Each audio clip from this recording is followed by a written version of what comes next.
The outpost hadn't seen a visitor in 16 years. Its systems still cycled, solar array groaning beneath the frost winds, beacon core humming low like an old heart too stubborn to stop. The walls were dusted with rust. Ice crept through the cracks. The communication console blinked, lonely and unnoticed, just once every 9 seconds. A reminder, not a signal, just a heartbeat in the dark. On the edge of this forgotten station sat a man wrapped in layers of cold gray armor and older wool.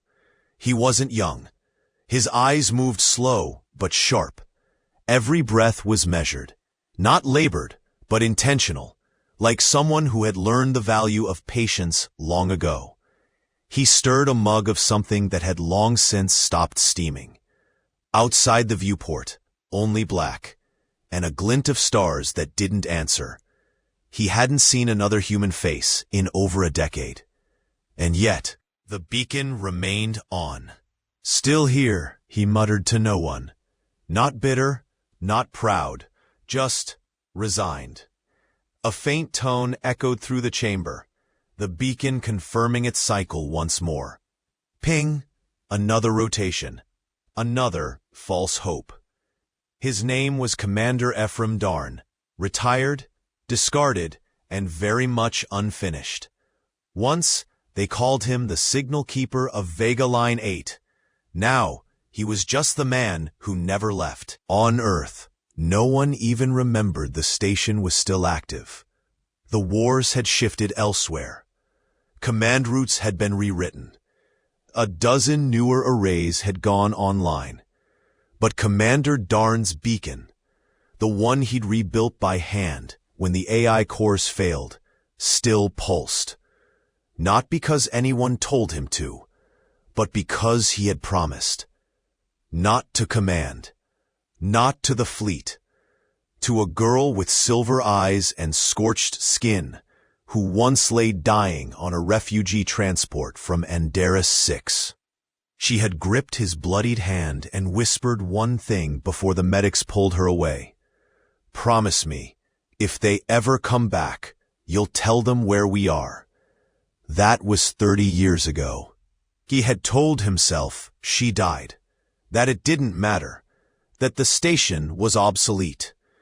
But still, every 9 seconds, the beacon pulsed, and every night, he sat by the window and stared into a sky that refused to blink back. Until tonight. A flicker.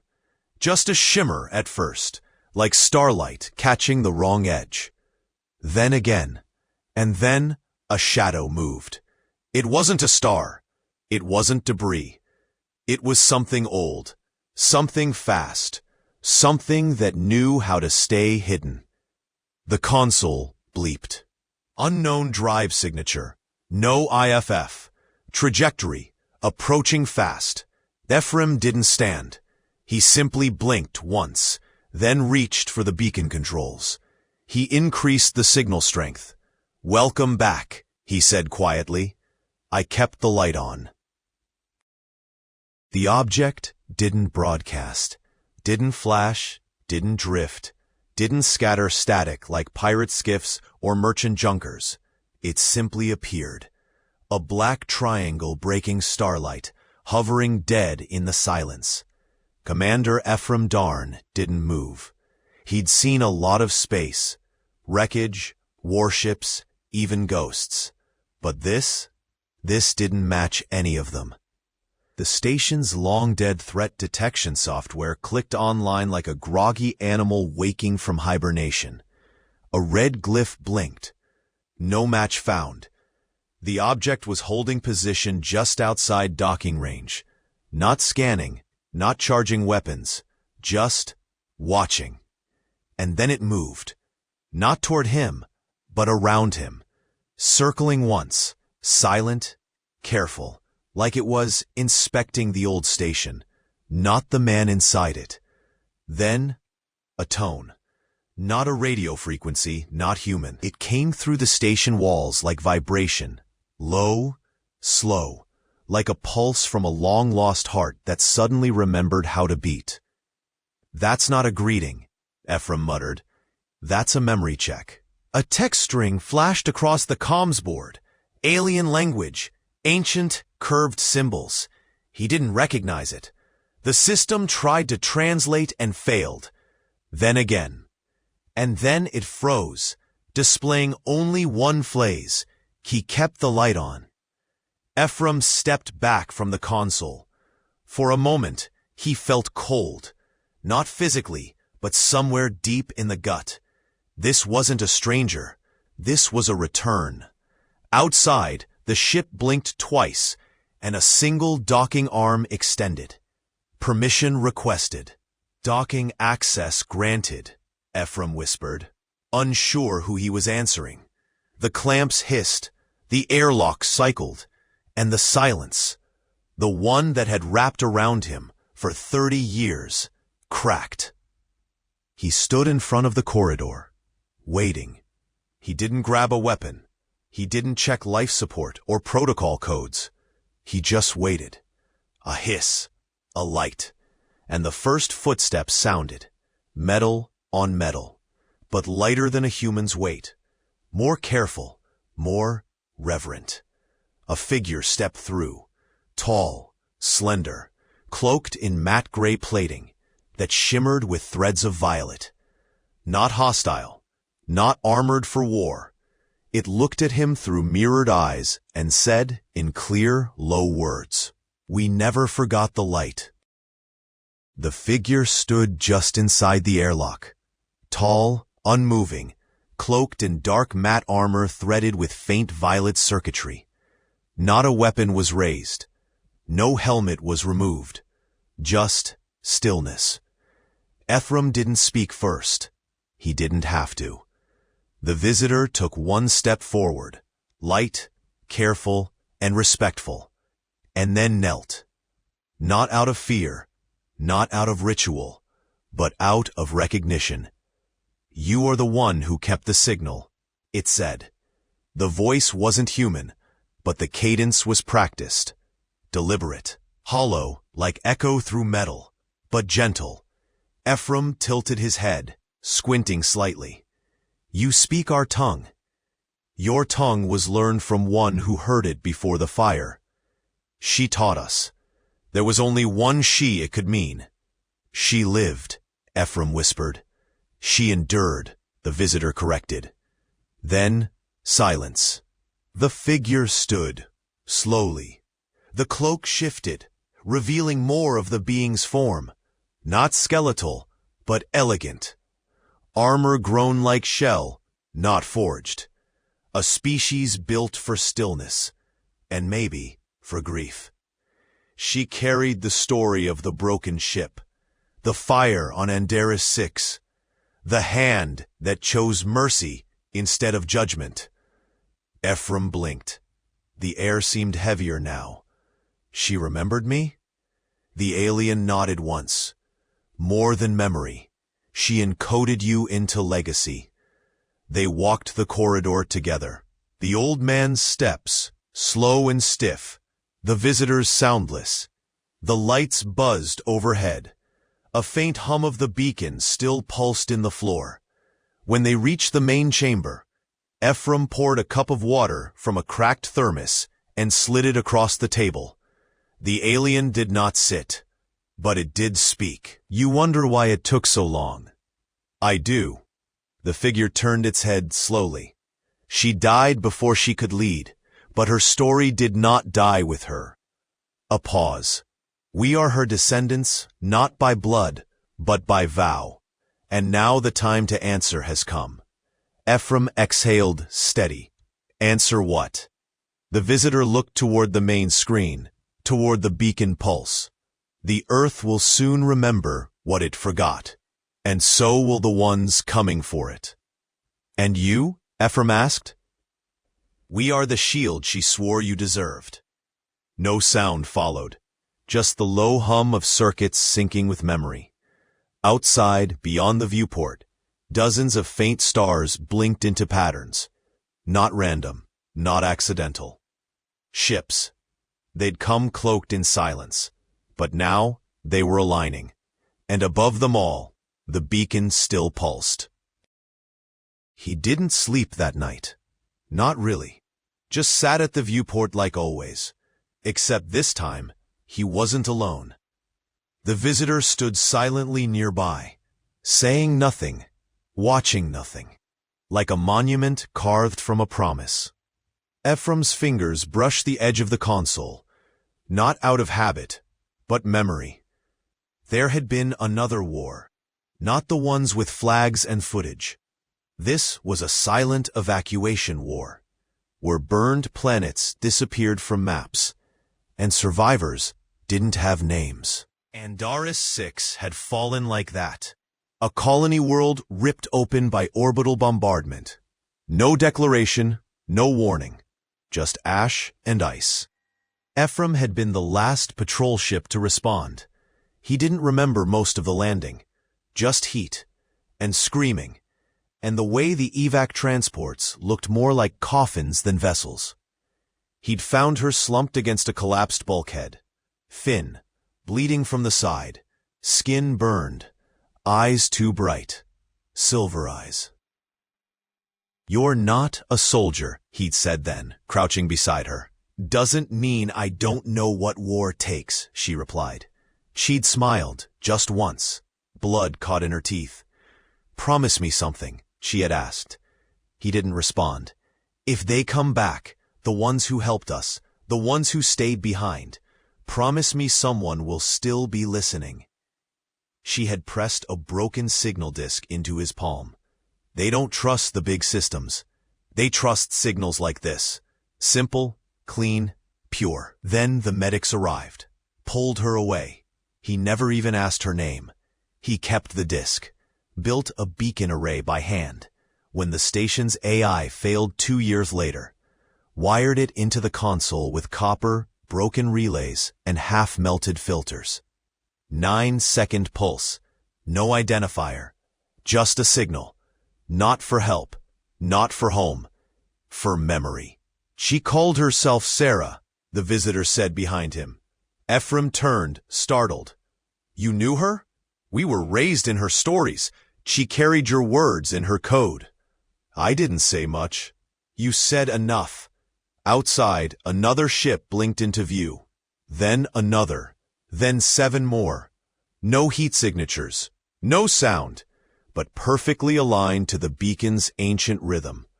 The visitor finally moved beside him. "We have waited 3 decades, not for Earth, for you." And somewhere inside Ephraim, the part that had stopped growing the day he left Andaris, something unfroze. By dawn cycle, the sky above the station no longer looked like space. It looked like order.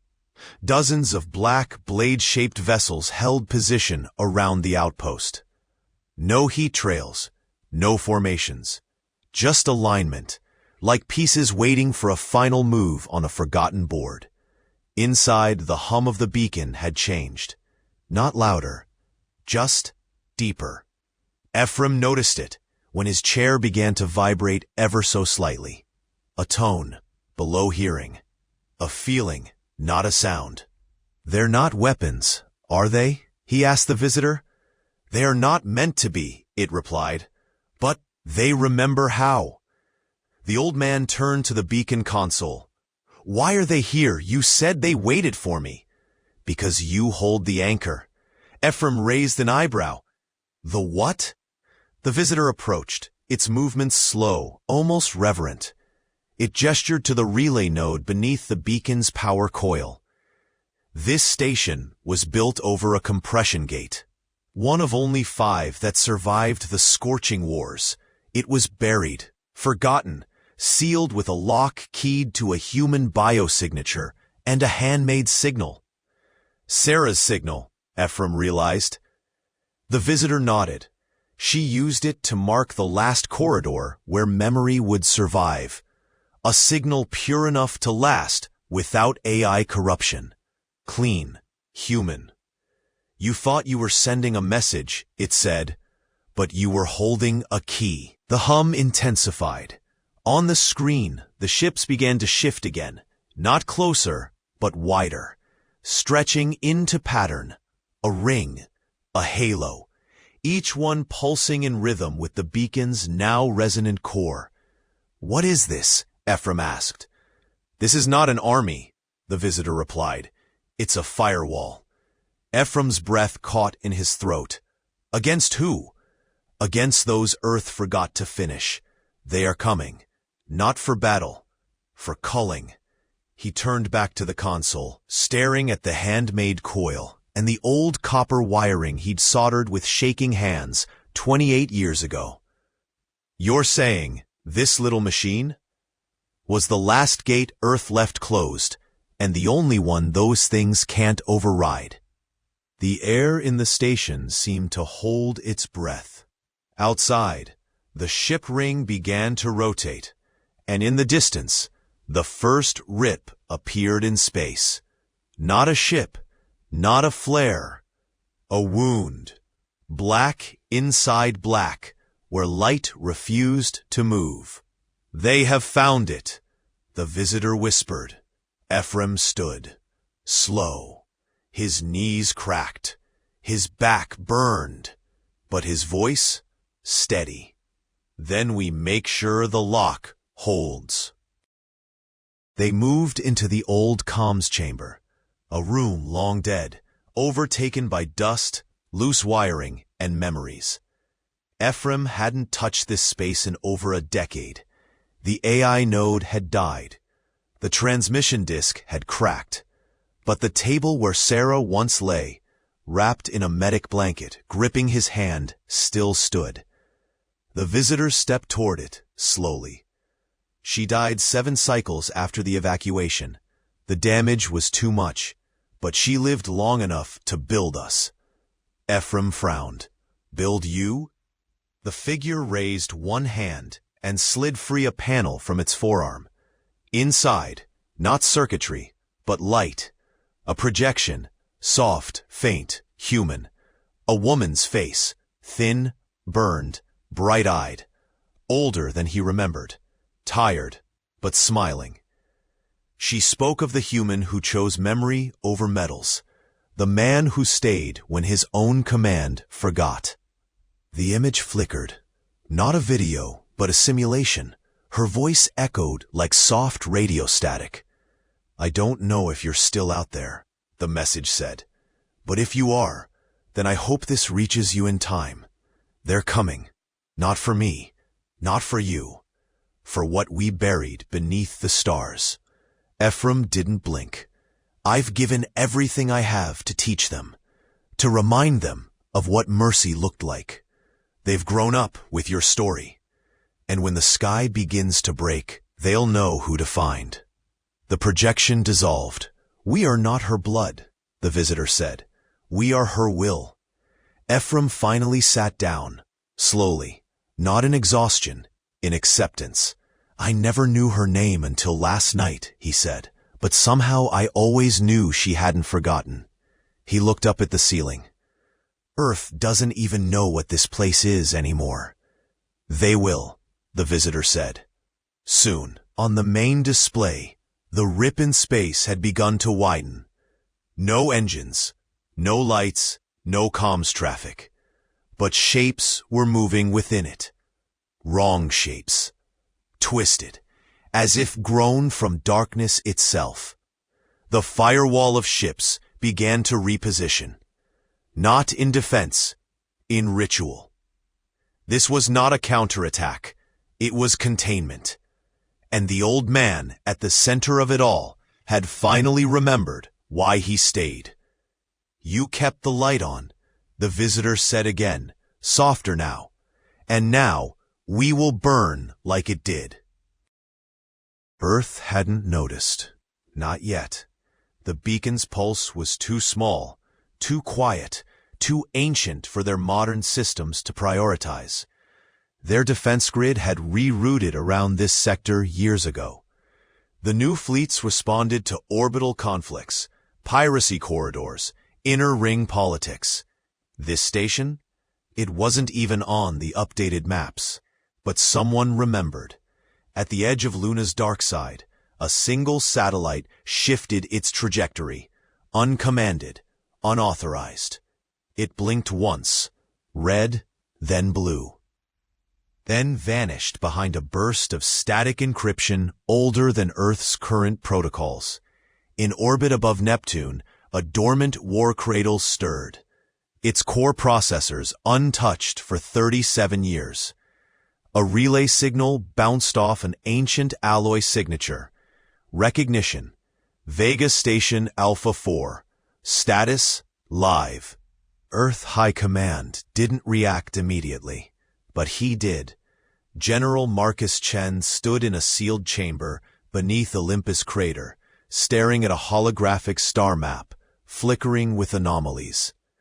That station shouldn't be active, and that signal, the aide beside him whispered, it's pre-Bureau, pre-EarthNet. It's his, Chen said. Whose, sir? The Keeper.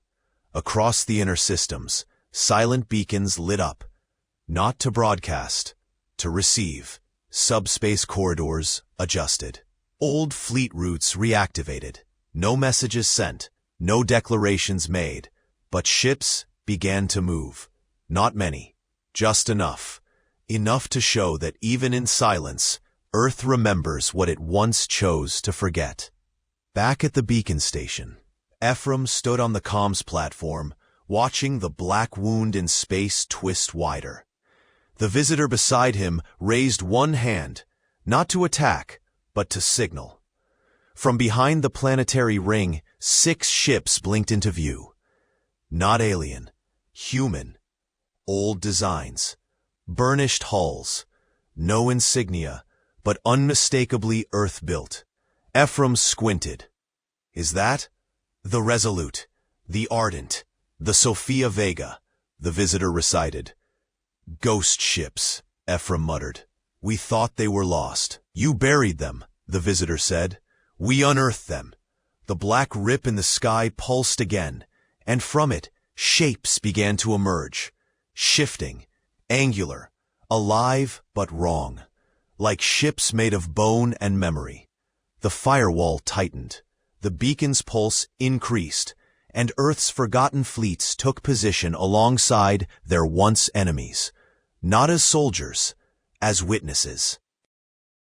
The old beacon station had no alarm system, no flashing red lights, no shield grid, no auto turrets, just that quiet, steady pulse.